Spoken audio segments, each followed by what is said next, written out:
Τη σελίδα 4, σελίδα 4, κεφάλαιο Δέλτα από το βιβλίο της Γένεσης. Κεφάλαιο Δέλτα από το βιβλίο της Γένεσης, σελίδα 4.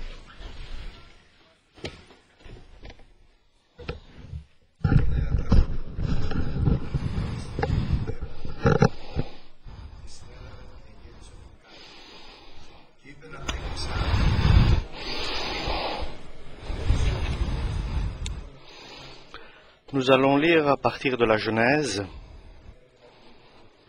le chapitre 4.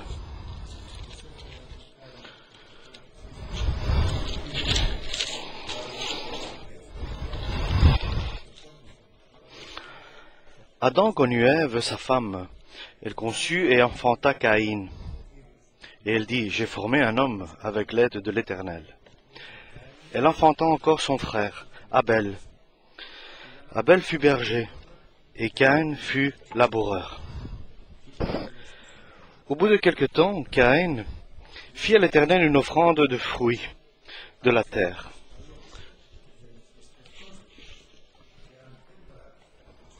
Et Abel, de son côté, en fit une des premiers-nés de son troupeau et de leur graisse.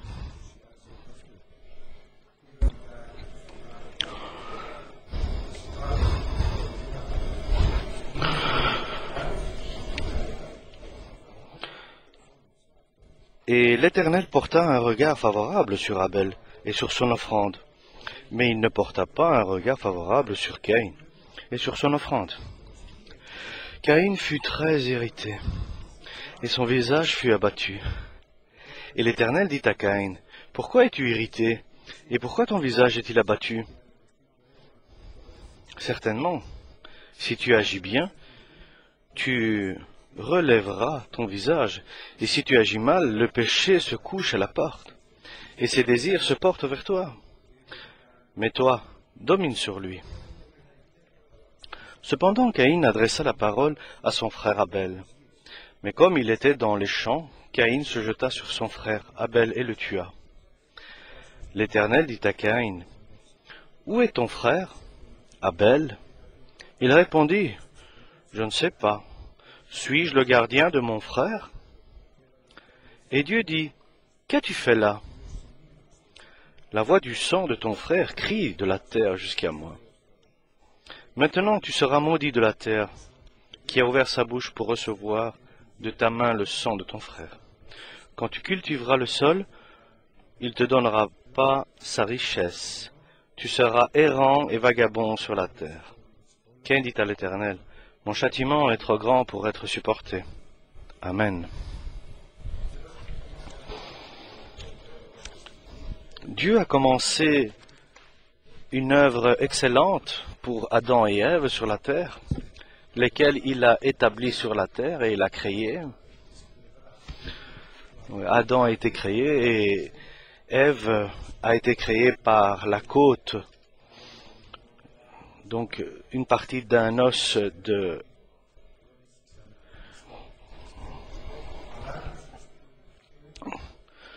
son mari. Et ils vivaient dans une paix et une joie. Donc Dieu, lorsqu'il a créé Adam et Ève, selon son image, il ne voulait pas qu'ils soient sans passer par des épreuves. Donc ils devaient être préparés. Et tous, jusqu'à la fin, Dieu permettra que nous soyons préparés, parce qu'il faut que soit révélé ce qu'il y a dans notre cœur. Et si nous nous intéressons à être agréables à lui, nous devons le prouver. Et dans on peut dire dans ce paradis, il n'était pas interdit au diable de pénétrer.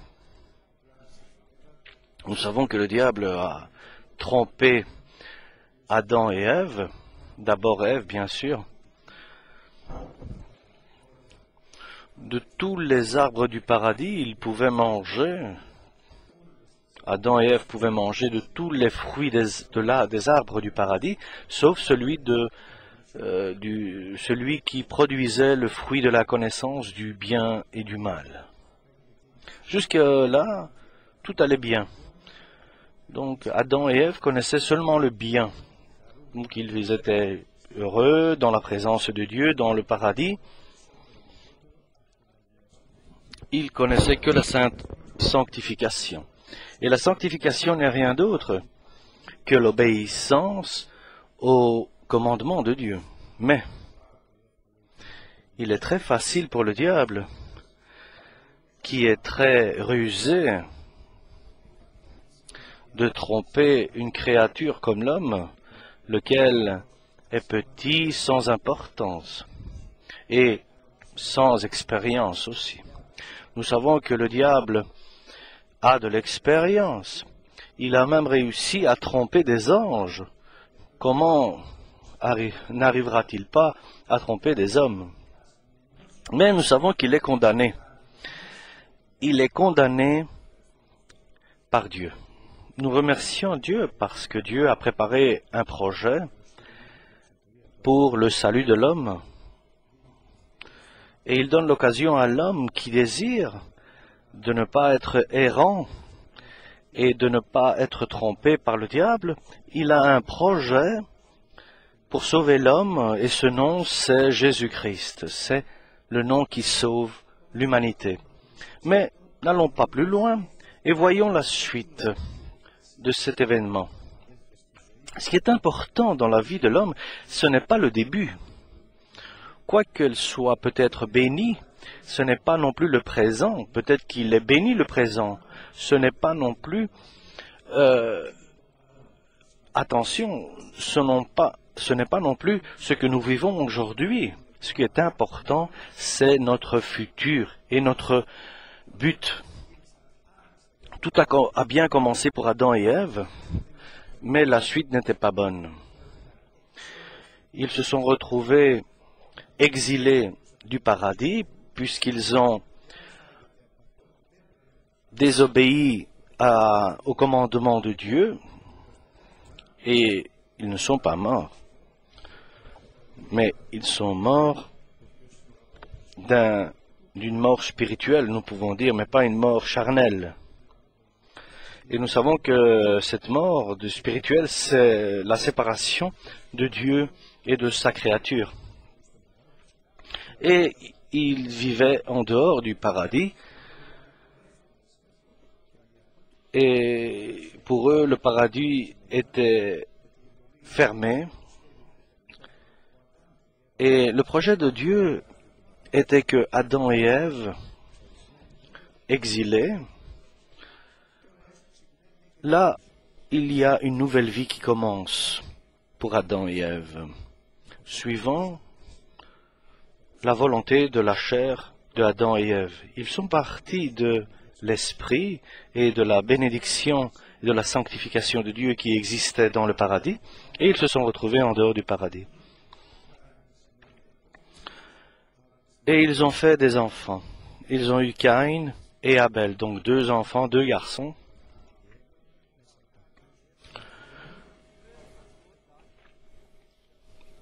Et par Adam et Ève, la procréation a commencé. Et nous voyons la suite de la vie d'Adam et Ève.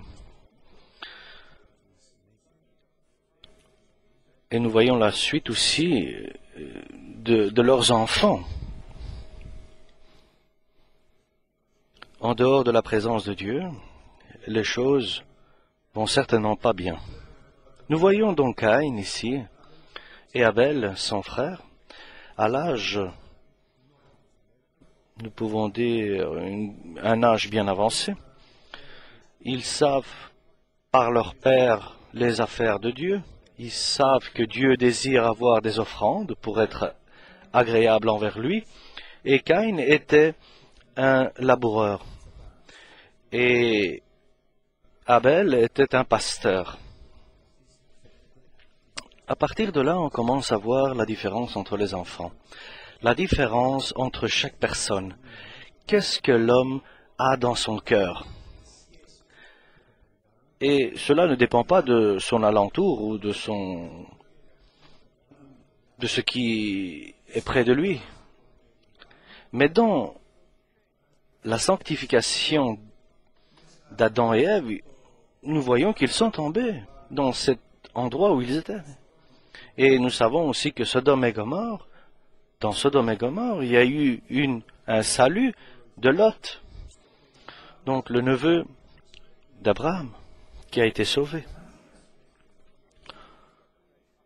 L'homme est créé libre devant Dieu et autour de lui, et personne ne peut lui prendre sa liberté. Et il est créé donc selon la volonté de Dieu. Il a aussi un esprit pour juger, pour décider, pour choisir ce qui est bien, ce qui est juste. Il a un cœur, il a une âme.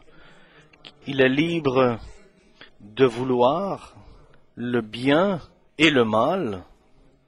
Et il est libre de choisir ce qui lui plaît.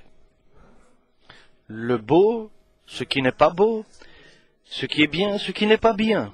Et ne donnons pas de justification à notre âme que c'est la faute des autres. Bien sûr qu'il y aura des scandales qui vont arriver et Dieu ne dit pas qu'est-ce que nous allons faire. Mais nous savons que les scandales vont venir, mais nous devons nous montrer dignes par des épreuves qui vont nous désigner dignes et préparés pour appartenir à Dieu. Adam est tombé par son cœur, par sa volonté, par ses décisions, par ses pensées et par ses jugements. C'est pour cela, chacun parmi nous, personnellement, est responsable devant Dieu. Et il pêche devant Dieu, et il est peut-être en sanctification devant Dieu. Voilà deux hommes dans un identique endroit, comme à Jacob et Isaf. Ici, nous voyons Caïn et Abel dans le même endroit. Quelle est la différence entre eux? C'est leur cœur, leur volonté, leurs désirs, leurs pensées, leurs décisions. Ils ont à faire les mêmes choses dans la même famille et la même année et au même moment, donc les offrandes. Ils doivent sacrifier à Dieu et faire une offrande à Dieu. Et chacun va faire son offrande devant Dieu. Caïn, le plus grand, qui est désigné par Dieu, celui qui va continuer la lignée. Abel est deuxième. Il est désigné par Dieu et que Caïn soit autoritaire, qu'il soit celui qui va dominer Abel. Parce qu'Abel était deuxième. Mais ce qui est important, ce n'est pas maintenant. Oui, peut-être aujourd'hui tu es peut-être bien et heureux, mais ce qui est important, c'est demain. Et ce qui ne nous appartient pas, c'est l'avenir. Et Caïn a pris du fruit de ses récoltes, puisqu'il était agriculteur, et il a pris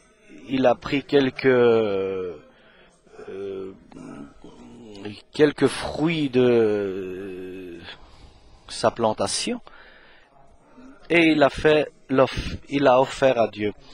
Et Abel, de son côté, a choisi les premiers-nés de son troupeau, et il a fait un sacrifice à Dieu. Et il a pris l'animal qui se portait le mieux et le plus gras, une offrande de la meilleure possible, ce qui pour lui était à ses yeux la meilleure offrande à Dieu. Et ils sont partis tous les deux pour offrir à Dieu leur offrande.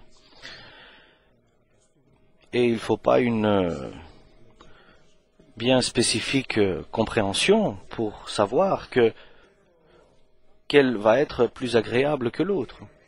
Par exemple, je suis père et j'ai 2 enfants et les 2 enfants vont me faire un cadeau.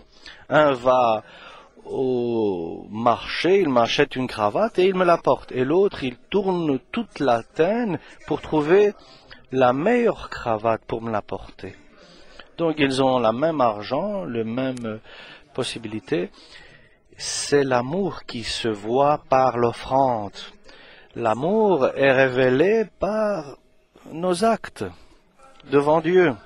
Il y a une offrande qui est pour se débarrasser de la contrainte, ou bien c'est une joie d'offrir de ce que à celui qu'on aime.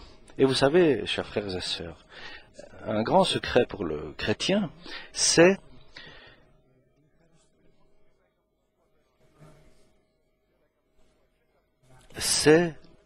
de ne pas déranger personne, et si c'est possible, que je puisse rendre heureux chaque personne, celui qui vient près de moi.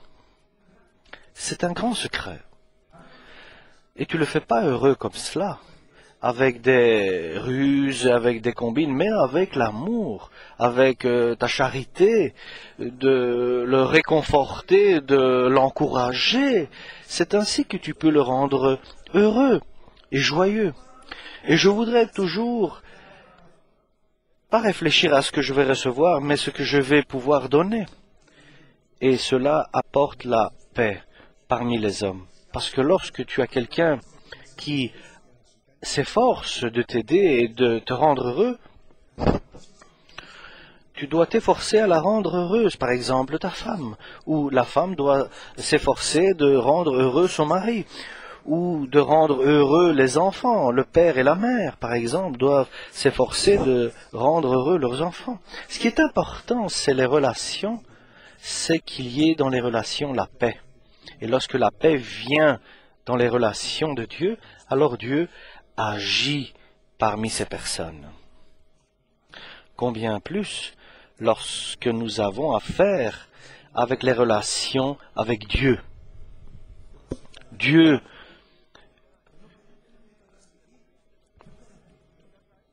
a été satisfait par l'offrande d'Abel. Une question, première question. Est-ce que Dieu se satisfait de ton comportement? Et cela ne dépend pas de rien d'autre que seulement de ton offrande, de ce que tu offres à Dieu dans ton temps, dans la prière.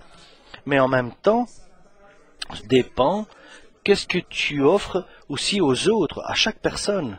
Ce que tu proposes, ce que tu offres aux autres. Et le résultat, Caïn a vu que Dieu était bien, il a pris cela avec une grande gratitude vis-à-vis d'Abel, mais Caïn, il a vu que Dieu n'a pas eu aussi grande gratitude envers l'offrande d'Abel que de Caïn. Et nous savons que les œuvres de Caïn n'étaient pas justes. Et il était jaloux parce que Dieu était content, était satisfait de l'offrande de son frère Abel.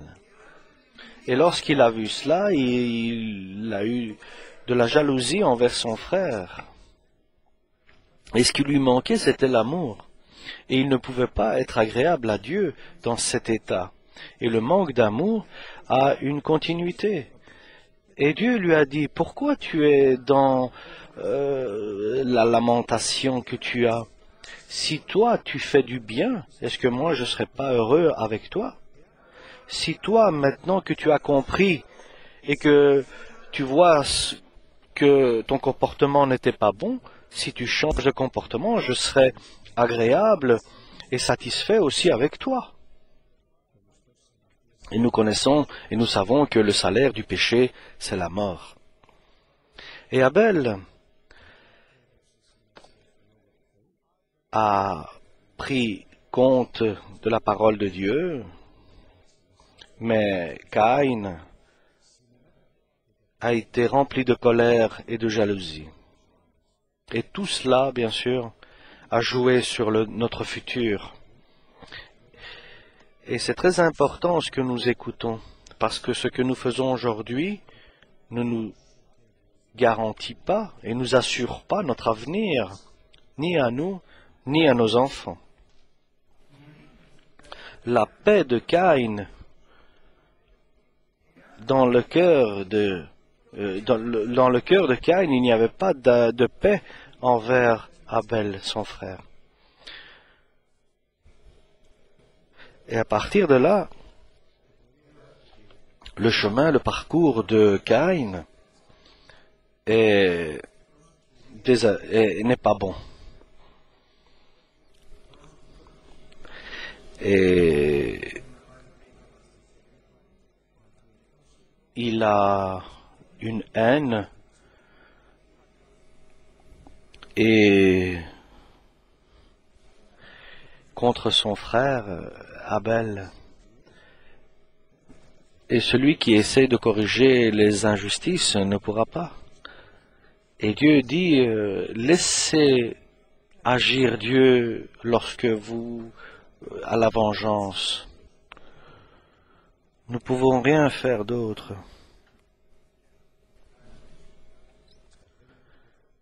Caïn a dit, je vais m'occuper des affaires. Comme résultat, il a invité son frère dans une plaine et il l'a tué. Et il est reparti satisfait parce que il pensait que personne l'avait vu. Et celui qui n'aime pas son frère est dans l'obscurité.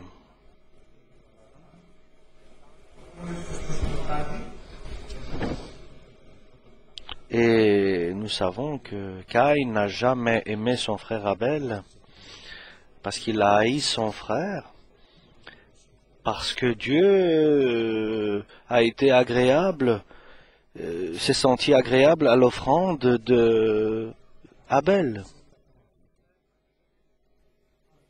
Et Dieu lui a dit, qu'as-tu fait? Où est ton frère? Il a la réponse prête. Je ne sais pas, mais toi, tu es le Caïn, donc tu es gardien de ton frère. Est-ce que je suis gardien de mon frère? Dit Caïn à Dieu. Et Dieu lui dit, crois-tu que je ne sais pas tes pensées, ton cœur? Je ne sais pas tes pensées, tes opinions, tes œuvres? Qu'est-ce que je ne sais pas? Mais maintenant, tu n'as pas beaucoup de place pour te repentir.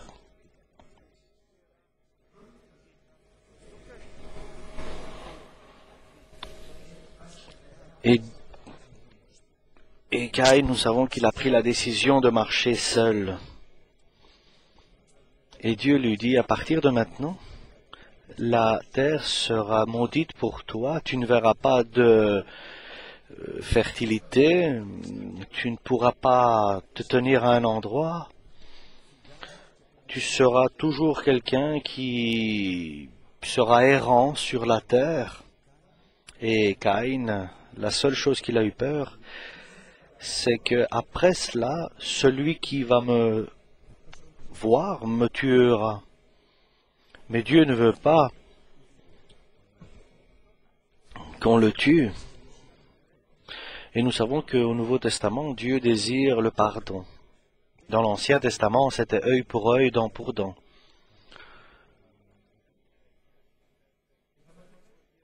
Et Caïn dit, celui qui me trouvera me tuera. Non, Dieu dit, tu Tu vivras, mais tu seras errant sur la terre et fouillard. Et tu vas subir les actes que tu as accomplis. À cause d'un détail, il n'a pas aimé son frère Abel comme il aurait dû l'aimer. Et il a été un mauvais exemple pour toute l'humanité. Mais vous savez, chers frères, qu'est-ce que l'homme? Immédiatement, donc l'assassinat, le crime. Mais Dieu est bon. Il est très bon. Mais certaines fois, il ne peut rien faire. Il ne peut rien faire. Il ne peut pas obéir, il ne peut pas bénir l'homme, mais il ne peut pas le bénir comme il le désire, parce que l'homme est libre de penser et de juger et de décider. Il est libre de vouloir et de ne pas vouloir, et il est libre de désirer ou de ne pas désirer. Et Caïn est l'exemple. Il n'aimait pas que Dieu a été satisfait de l'offrande de son frère Abel. Et il a été jaloux que Dieu était satisfait